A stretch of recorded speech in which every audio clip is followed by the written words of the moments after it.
خرچ کیے ہیں، اللہ اس کے بدلے میں مجھے 10 گنا پروفٹ دے گا۔ وہ عثمان رضی اللہ عنہ وارضا غزوہ تبوک کے موقع پر مسلمانوں کا سفر بڑا لمبا، جس لشکر سے مقابلہ وہ بڑا شدید، اللہ کے حبیب علیہ الصلوۃ والسلام نے مسلمانوں کو اکٹھا کیا۔ اب اس لشکر کے کھانے پینے اور اخراجات اور سفر کے راستے کی صعوبتیں، یہ سارا کچھ دیکھتے ہوئے اللہ کے نبی علیہ الصلوۃ والسلام نے مسلمانوں سے جہاد کے لیے چندے کا سوال کیا۔ ابو بکر صدیق رضی اللہ عنہ وارضا اپنے گھر کا سارا سامان لے کر آ گئے۔ آقا علیہ الصلوۃ والسلام نے پوچھا، ابو بکر گھر والوں کے لیے کیا چھوڑ کر آیا ہے؟ جواب میں کہا، امام الانبیاء ابو بکر کے گھر میں جو تھا وہ تیرے قدموں میں لے آیا ہے۔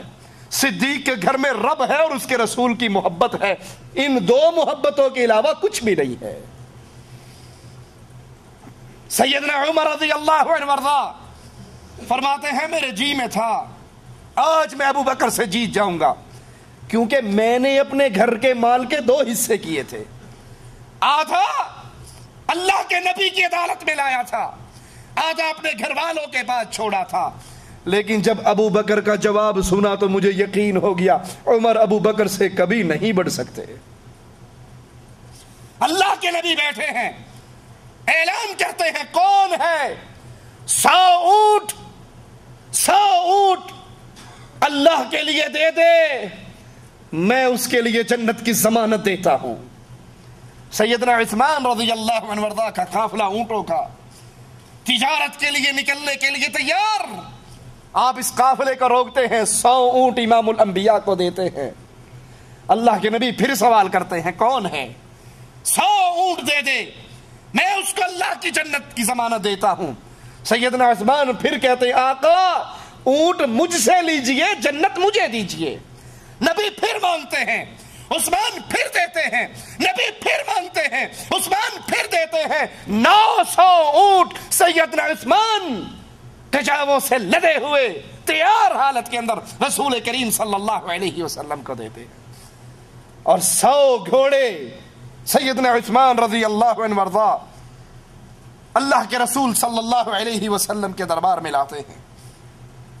1000 دینار جو 5.5 کلو سونے کے برابر، سیدنا عثمان وہ سونا وہ دینار لا کر امام الانبیاء کی گود میں ڈال دیتے ہیں۔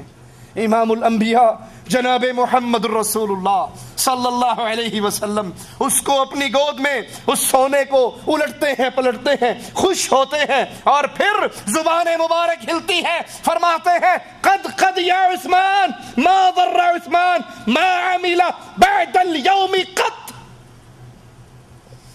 عثمان بس کرو، آج کے بعد تم جو چاہے کرو، اللہ نے تمہاری جنت کی ضمانت دے دی ہے، تمہاری جنت کا وعدہ کر لیا ہے۔ وہ عثمان رضی اللہ عنہ وارضا فرماتے ہیں، جو چاہے کرے، ما عمل بعد اليوم قط، آج کے بعد عثمان جو چاہے کرے، اس سے اللہ کی جنت کے وعدے ہو چکے ہیں۔ رسول کریم صلی اللہ علیہ وسلم آپ کے گھر میں 4 دن سے کھانے کی کوئی چیز نہیں ہے، کھانا نہیں پکتا ہے، چولہے میں آگ نہیں جلتی ہے۔ سیدنا عثمان رضی اللہ عنہ وارضا کو خبر ملتی ہے تو اپنے پاس سے راشن لے کر، کچھ اشرفیے لے کر، کچھ دینار لے کر، 1 بکرا لے کر، کچھ آٹا اور کھجورے لے کر، 300 درہم لے کر اللہ کے رسول صلی اللہ علیہ وسلم کے گھر پہنچتے ہیں۔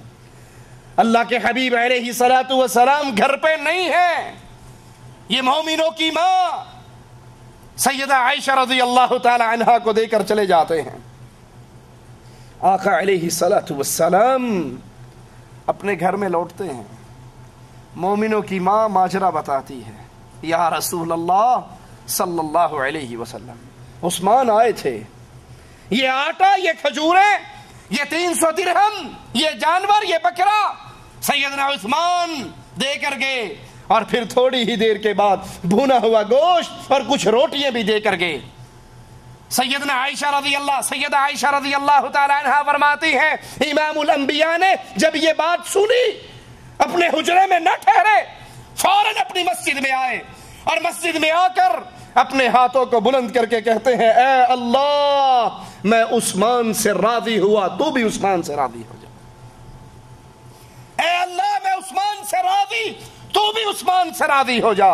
اے اللہ میں عثمان سے راضی، تو بھی عثمان سے راضی ہو جا۔ 3 مرتبہ رسول کریم صلی اللہ علیہ وسلم یہ دعا دیتے ہیں اللہ میں عثمان سے راضی، تو بھی عثمان سے راضی ہو جا۔ سیدنا عثمان کے ایمان کا انکار کرنے والوں، ان پہ تہمت لگانے والوں، ان کو گالیاں دینے والوں، یہ وہ ذات ہے کہ خلافت پر نہ بیٹھی تھی، خلافت نہ سنبھالی تھی، 5000 غلام، زر خرید غلام سیدنا عثمان رضی اللہ عنہ وارضاہ کے کاروبار کو چلانے والے ہوا کرتے تھے۔ آپ کے جانوروں کا لشکر مدینے میں نہ سماتا تھا، اور جب مسلمانوں کی ذمہ داری آپ کے کندھوں پہ پڑی اپنا سارا مال اللہ کے راستے میں خرچ کر دیا۔ یہ وہ ذات تھی جس سے آسمان کے فرشتے بھی حیا کیا کرتے تھے۔ رسول کریم صلی اللہ علیہ وسلم ایک باغ میں آ کر بیٹھتے ہیں، اپنی پنڈلیوں سے کپڑا اٹھا لیتے ہیں، کنویں کے اندر ٹانگیں لٹکا دیتے ہیں، اور اپنے ایک صحابی کو کہتے ہیں گیٹ پہ ٹھہرو، اگر کوئی آئے میری اجازت کے بغیر اس کو اندر نہ آنے دینا۔ یہ گیٹ پر آتے ہیں، تھوڑی دیر کے بعد دروازہ بجتا ہے، یہ پوچھتے ہیں کون ہے؟ جواب ملتا ہے ابو بکر ہے۔ کہتے ہیں ٹھہرو میں اپنے رسول سے اجازت لے کر آتا ہوں۔ آ کر کہتے ہیں یا رسول اللہ صلی اللہ علیہ وسلم، میرے نبی کا نام آئے تو پیار سے کہا کریں صلی اللہ علیہ وسلم۔ بد نصیب ہے وہ انسان جس کے سامنے نبی کا ذکر ہو اور اس کی زبان سے صلی اللہ علیہ وسلم نہ نکلے، نبی کا نام سن کر بھی وہ درود نہ پڑھے، یہ بد نصیب انسان ہے۔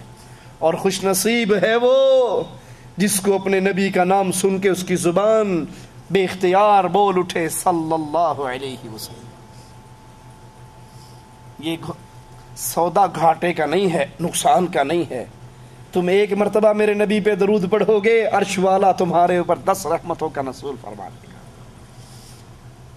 میرے نبی کے ایک صحابی نے کہا تھا یا رسول اللہ صلی اللہ علیہ وسلم، میں نے اپنی دعا کے لیے کچھ وقت مقرر کر رکھا ہے، اس میں تھوڑی دیر آپ پہ درود پڑھتا ہوں، ایک حصہ درود پڑھتا ہوں، 3 حصے دعا مانگ لیتا ہوں۔ آپ نے کہا تھا میرے ساتھی اگر تو درود زیادہ پڑھے گا تیرا ہی فائدہ ہے۔